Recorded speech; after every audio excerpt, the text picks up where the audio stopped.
讓音樂看世界，音樂看世界，音樂看世界的好風光。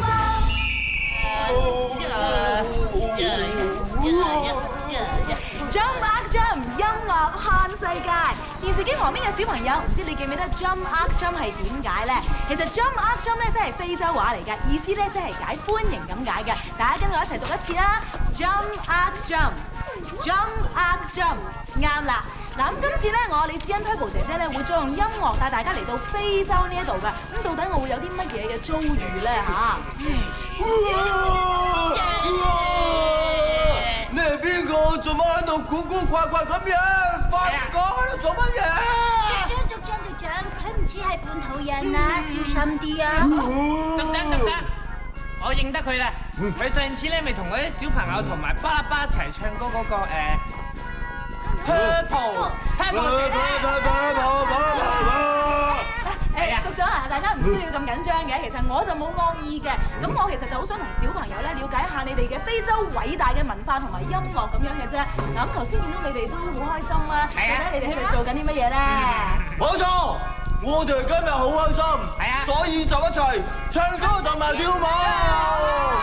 我哋非洲人嘅音樂喺我哋非洲社會嚟講係非常之重要啊，所以只要我哋中意，我哋就可以無時無刻咁樣唱歌同埋跳舞，甚至我哋係用非洲嘅音樂嚟到代表我哋內心嘅感覺，仲多過用説話嚟到表達。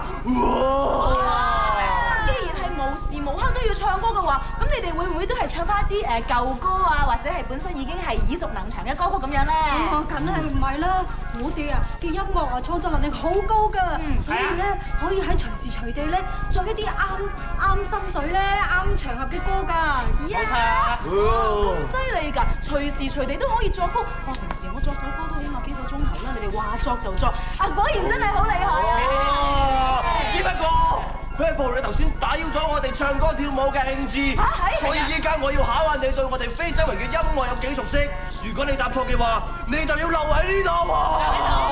係啊，咁都得。得，你睇下嗰邊，嗱嗰邊有我哋非洲人常用嘅樂器，你知唔知係咩樂器，同埋係點樣玩嘅？考我唔到嘅呢一個先啦。嗱，首先咧呢一個咧就係你哋嘅説話鼓，同你哋嘅語言咧係相當之有關係嘅。因為非洲嘅語言咧就係音調語言嚟嘅。咁好多時候因為你哋太中意音樂，亦都太中意唱歌啦。咁好多時候都會利用呢一個嘅説話鼓咧同人哋溝通嘅喎。亦都因為説話鼓本身有高低音，所以唔同嘅音調咧就代表住唔同嘅意思。咁點樣令到佢哋可以有高低音咧？就全靠咧呢一個鼓嗰啲繩啦。嗰啲繩咧如果撳得越緊嘅話咧，聲音就會越高；放得越鬆嘅話咧，聲音就會越低嘅。至於玩法就係咁樣嘅，聽住啦。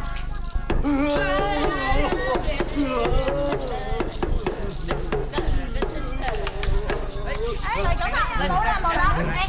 但係呢一個呢？呢個就更加簡單啦。呢個其實係你哋嘅自製樂器嚟嘅。呢個咧就係用你哋一啲牛嘅腳甲做嘅一個嘅搖鈴嚟嘅。好多時候咧，你哋都會用一啲果殼啦，或者一啲種子都會做一啲搖鈴嘅喎。而牛嘅腳甲咧，只不過其中之一種，聲音都好好聽㗎。大家一齊聽下先啦。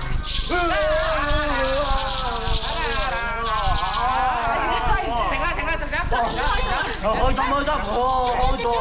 好犀利啊！原來佢咧係識得作曲㗎。不如咁樣，叫佢哋幫我哋做一啲有非洲色彩、有非洲風格嘅音樂啊！講得好啊！絕對冇問題啊！不如同大家一齊咧 jam 下我一首非洲版嘅音樂看世界又如何啊？好，咁我哋數3聲咧，音樂就開始啦！我先唱，嚟準備1、2、3 ，music！ 讓我闖，讓音樂看世界好風光。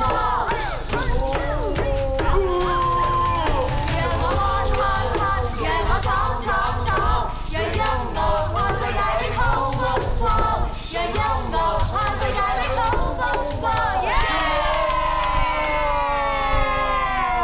Purple，你果然好嘢，只不過我仲想考下你喎。我唔會放你走，你要繼續留低。